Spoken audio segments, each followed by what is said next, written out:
We're going to give them a lot of stability in terms of monthly volume. And then just the peace of mind and the security knowing, hey, man, your funds are going to be there on time. You're not going to have to really worry about getting all these frozen things or this random 25% reserve on your account. I'd say those two things, bar none, are the reason why many individuals are booking phone calls with us.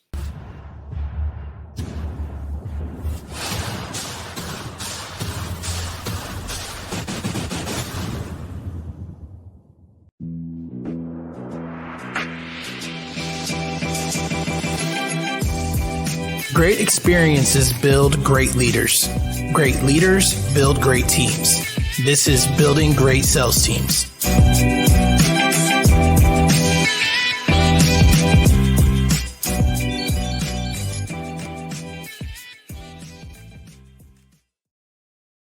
All right, guys, welcome back to Building Great Sales Teams. I've got a special guest for you guys today. His name is Mark Forster, and he's the CEO over at Deposit. Deposit, what they do is they're one of those people that take money out of your account. No, I'm just kidding. So they do merchant services. Mark is an expert in the business. Mark, welcome to the show, brother. Doug, appreciate you having me on, man. All right. So sometimes this is a sore subject for people. Sometimes they're with a really good merchant processing partner, so they have a great experience, like most businesses. What do you feel like being in this business for so long? What do you feel like is the difference maker that you like to bring to your clients? Really, what we focus on and what we deal with most often are people that have a relationship with Stripe. So, when I first started in the industry, I was really focused on mom and pop solutions, like the retail environment. And that was absolutely competitive, where you're dealing with, the financial institution down the street, or you're dealing with the other local provider. Don't get me wrong, it's still a competitive industry, but now where we focus a lot of our attention are on more of these high risk verticals, whether it's high ticket consulting, coaching, e-commerce, content creation. So we get a lot of people that are having a hard time with Stripe. We speak to them a lot. And the big thing, really the big difference, is just the security and the stability that we provide. Stripe is going to do a great job at getting you approved right away because they don't look into your business. So as soon as you start running transactions and maybe you're on their restricted list or you're on their prohibited list, they're going to freeze the account right away or just terminate you altogether. And people come to us knowing, hey, I'm going to have a stable account. So if I'm consistently doing whatever, 10 grand a month, all of a sudden my marketing's taken off. I have a lot more sales calls than I did last month. And now I hit 30 or 40. We're not going to really blink an eye. Whereas Stripe is going to say, wait a minute, pump the brakes. What's going on? Yeah. So we're going to give them a lot of stability in terms of monthly volume. And then just the peace of mind and the security knowing, hey, man, your funds are going to be there on time. You're not going to have to really worry about getting all these frozen things or this random 25% reserve on your account. I'd say those two things, bar none, are the reason why many individuals are booking phone calls with us. That makes a ton of sense. You guys are doing the pre-work. At the end of the day, you're doing the work up front. Yeah. To make sure it's a good account. And then if y'all have any issues, y'all work them out, or y'all, they provide documentation or whatever the case is, and y'all smooth that out. And so I have seen that a lot on my social media, is people complaining about Stripe or complaining about their merchant processor and they froze the account or whatever the case is. I don't want to put myself on some kind of list, but I've never had any issues, whether I use Stripe, whether I used a third party, or whether I use QuickBooks. And maybe it's because I'm using the original business and I'm just using a DBA of my sales org, and that business has been around for 15 years now. Maybe that's a lot to do with it, but I'm still consulting. I've never had a chargeback, so I'm sure that helps. You know what I mean? Yeah, definitely.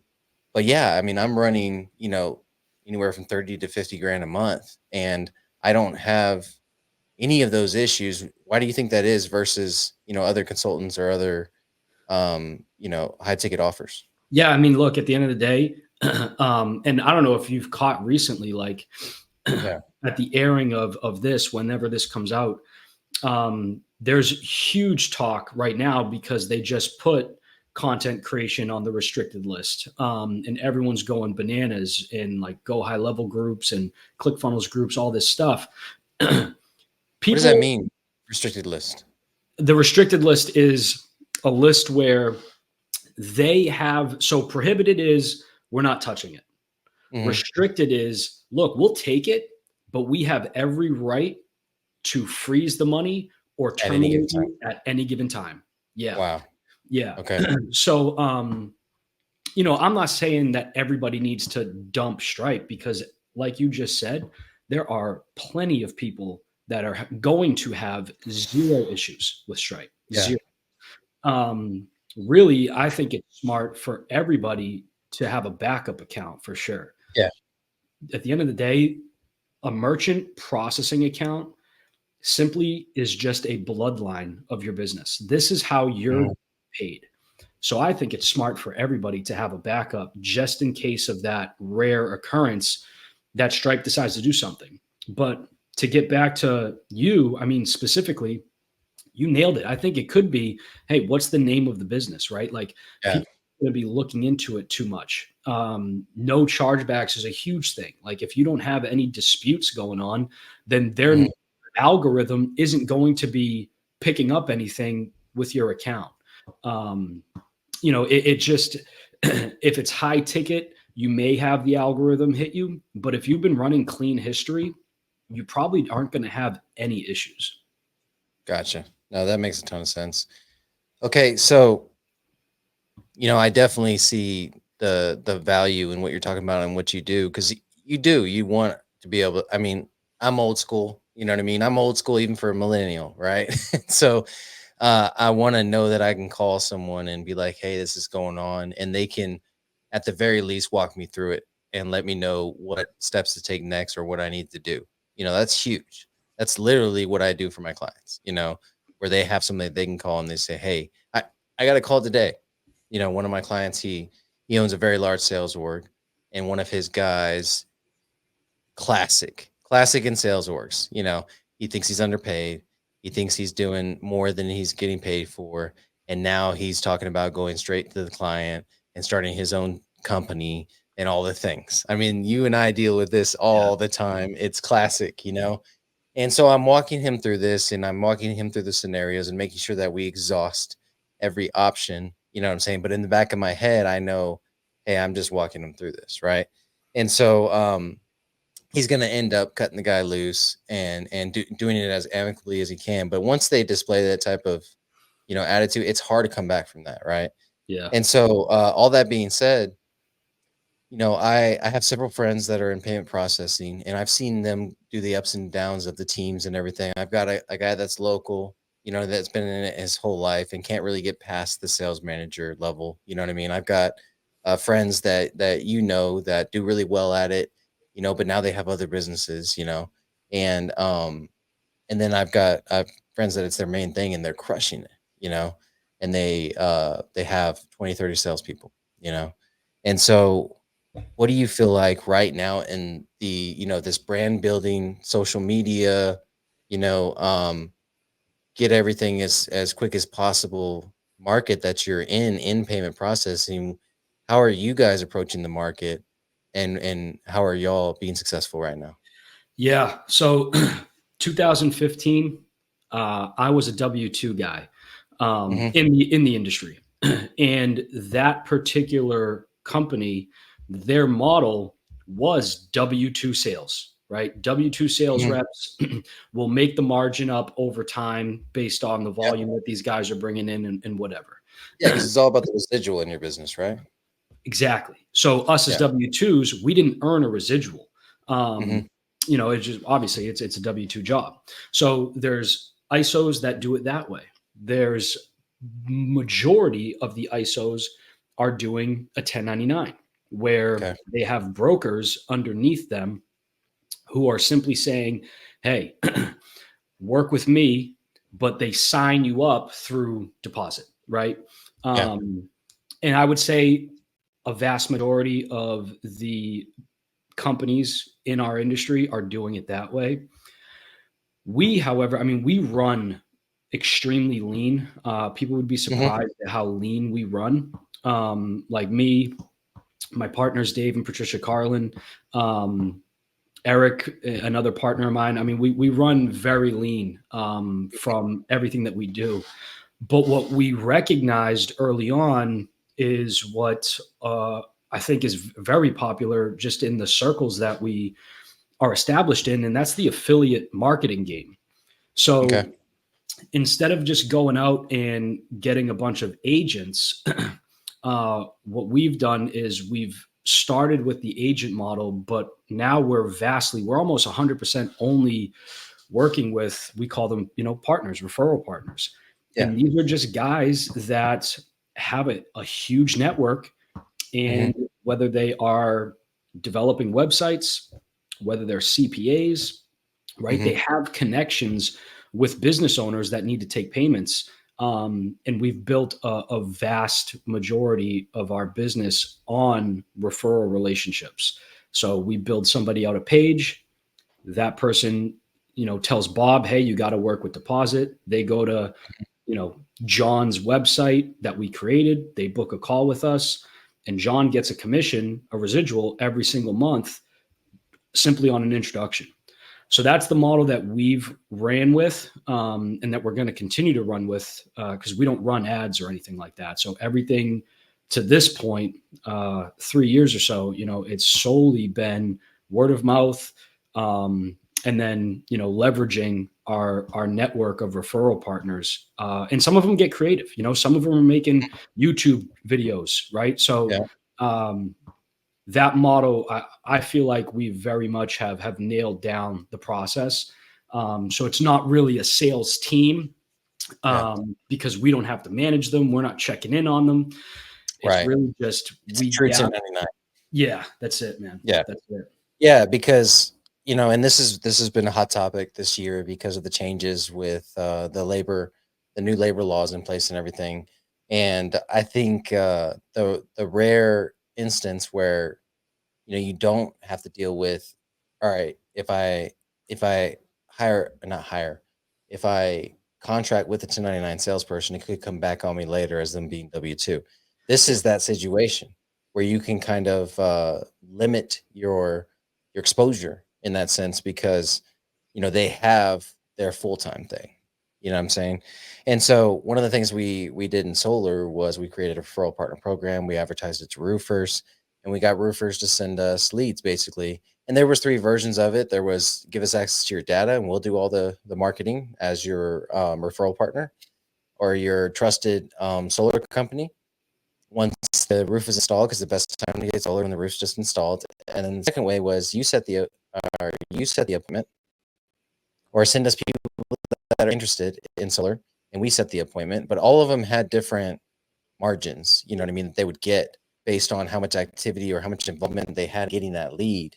That worked out really well. So if you were, what is the difference between a referral partner and a 1099 sales rep or a W-2 sales rep in terms of what you're paying out? Yeah. One of the things I always do with my sales programs is make sure, okay, if you want to set up referral partners, then you pay them the appointment setting fee that you would normally pay your appointment setter. And then that way your margin stays the same. You're not losing money on your referral partners. You still have a salesperson that closes it. You know what I mean? And your margin stays the same. So you just outsource that appointment setting. That's what you're doing with a referral partner. What is it like for you guys? Pretty much. I'd like to say we're aggressive. I think we're aggressive. So the big difference is if you are an agent and you're like, Mark, I've heard a lot about deposit.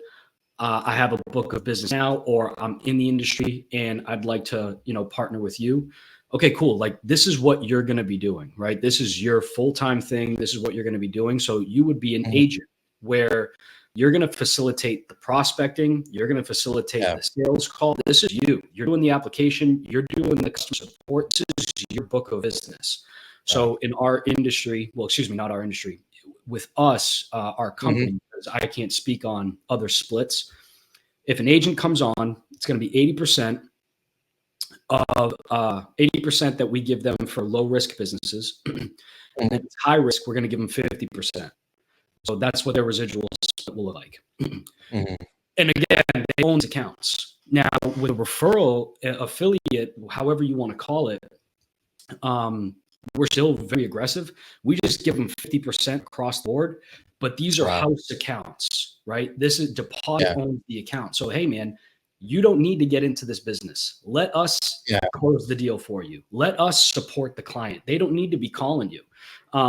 So for all of our affiliates, it's a 50-50 split. Regardless if it's low risk, if it's high risk. A majority of the guys, anyways, that are affiliates bring over high risk deals anyway. So it's not like they're missing out on much, and they, they don't have to do any of the work. No, it makes a ton of sense. I mean, and there's two parts to this that I definitely want to. Everybody in the local business community knows him. He connects people all the time. He's a very good networker, right? And I asked him, what kind of affiliate fees are you making, or what kind of referral fees have you been bringing in? He's like, no, I just do it because it's what I do and it brings me business in the end. And I said, completely understand that, but you should be earning something. Not that you got to go out and demand it, but they already have this company that you just sent that referral to already has this program. Yeah. Most likely, if they're a decent sized company, if they're a 7-figure company, they likely have a referral fee they pay out. You just didn't ask them for it. Right. And so this is one of the things I realized when I started signing up a lot of people for Sales Rabbit and for Zero.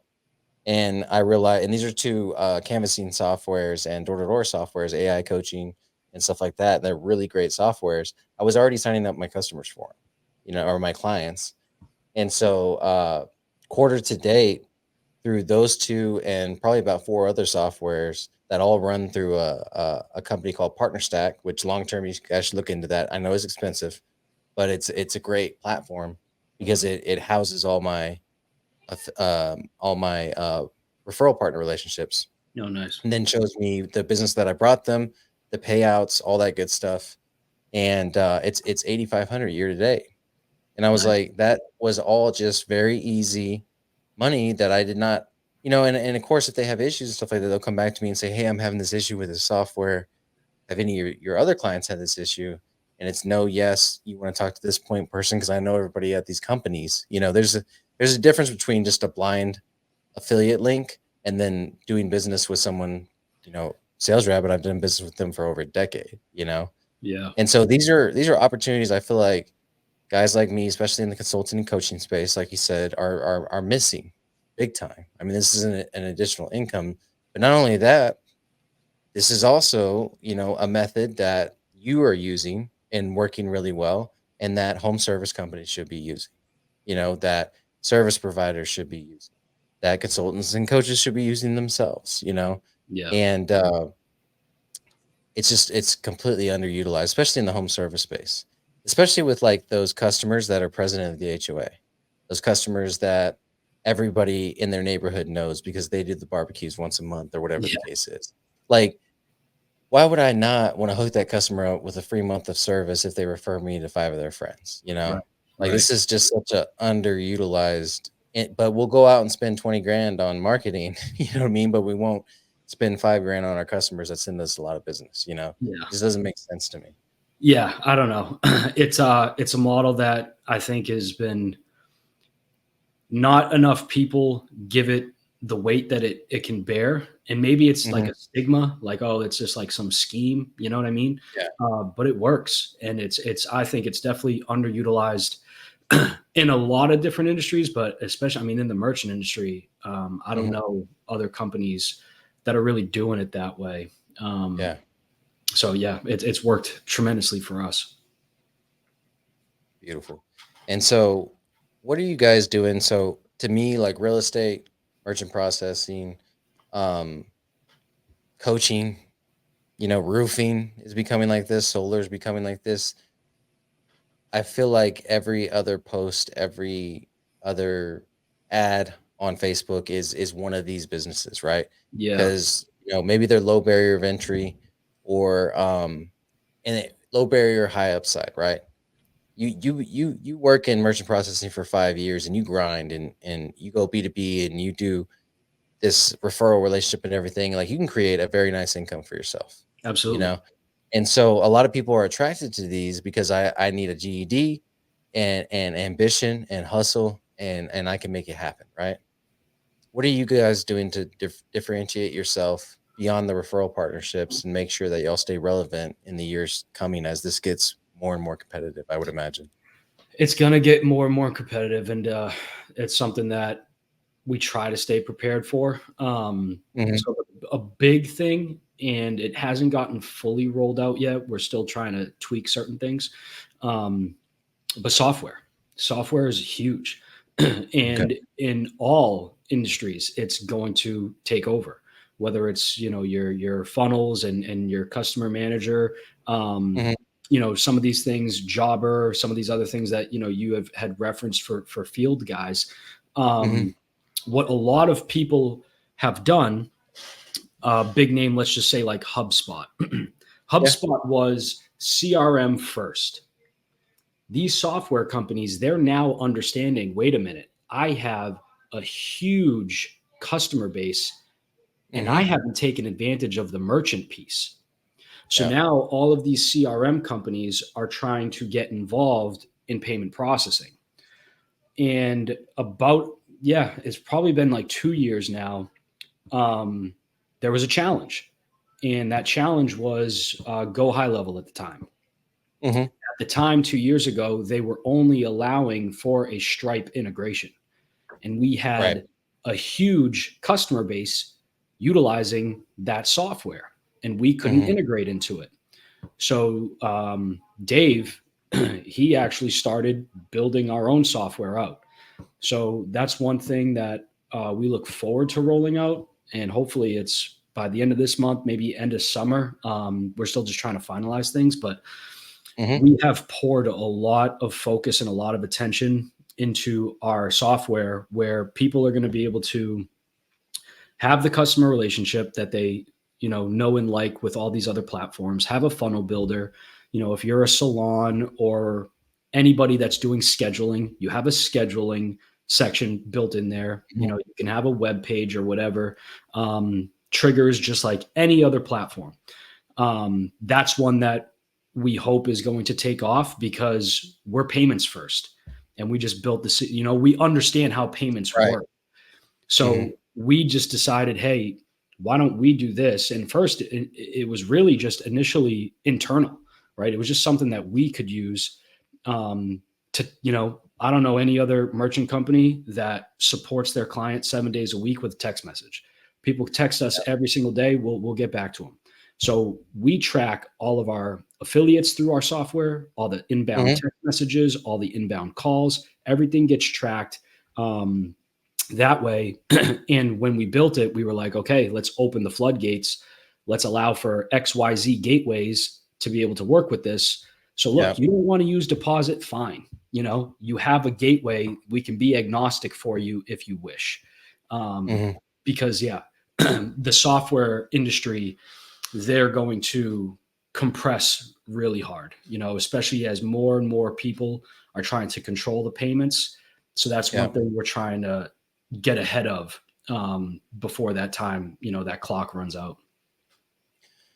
So I've seen a few third-party processors be able to integrate with Go High Level now. So what you're saying is it's going to tighten back up. No, no, no. At the time, it was closed to Stripe. Gotcha. Sean, the CEO, since Mhm. he has opened Authorize.net and NMI as gateways now in high Yeah. level. So we Yeah. board I all think our I've used clients. NMI before. Yeah, Yeah, and that's what. Yeah, that makes sense. yeah. So And we board so, all our clients that way.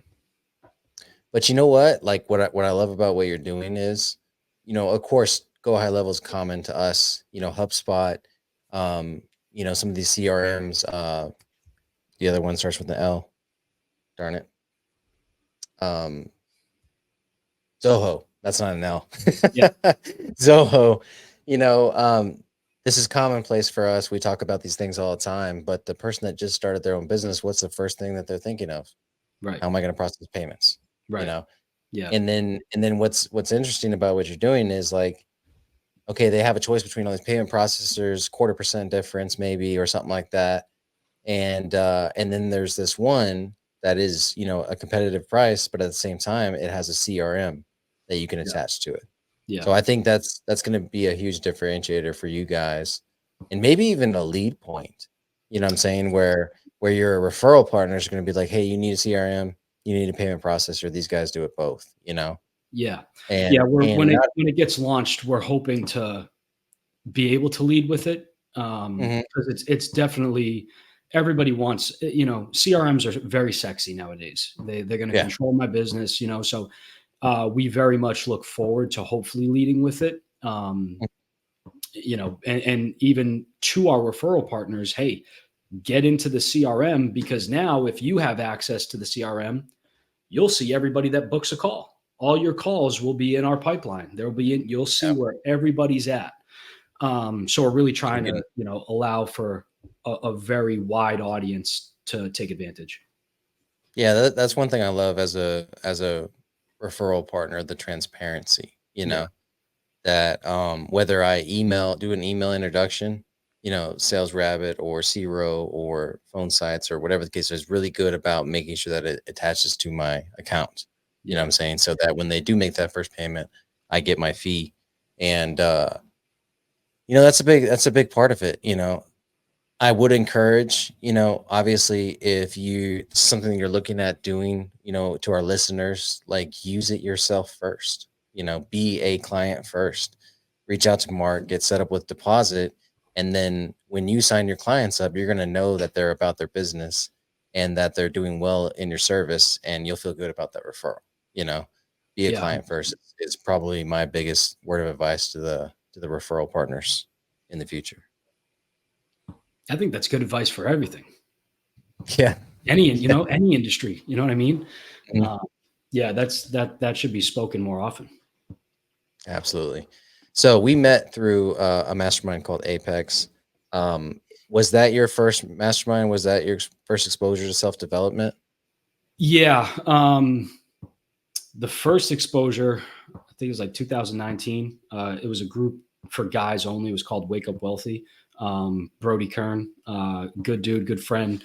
That Hmm. was like the first exposure, and I was probably 2019, 28 at the time. Hmm. So I was doing that for like 2 years, and then my son was born. 2021, I probably fell off there. So it's been a few Hmm. years, and I was like, man, you know what? My buddy Jimmy Murray, he recently got into the program, and he lives, I don't know, 30 minutes away from me. He's helping Yeah. me actually look at different properties that me and my wife are trying to invest in. And Hmm. when he told me, he came back from one of the meetups, I was just like, hey man, like point me in the direction to where I need to sign up. Because I Nice. was more so interested in, how do I expand my network? Um, Yeah. so yeah, it's probably, I mean, I'm not in a lot. It's like the second one that I'm in. Yeah. No, for sure. Yeah. It was definitely like pouring gas on the fire for me. Yeah. My first it was 11 years in business. It was all just like me figuring it out as I go and taking the lumps on the head. And that's where my conviction came from. And sometimes you need that, right? If you get into these things too early, it's too high level, it's too much plug and play, and you don't appreciate the work you had to do before. And then Yeah. when you get the thing that's plug and play, you're like, oh, they should just be this easy all the time, and it's not. And so Yeah. a lot of conviction in your decisions come from learning the hard way. I don't think it's necessarily bad to do that either. Yeah. So Yeah. You lose a lot of money along the way and you figure it out. And yeah, it's all a lesson. 100%. All right, brother. Well, I appreciate you coming on the show, dropping some value for us, and I would imagine there's probably a few types of people out there right now. One that's like, hey, I've had the chargeback, and I've had a hard time with payment processors. I've had a few bad clients, and it hasn't worked out. So I need some help on that end.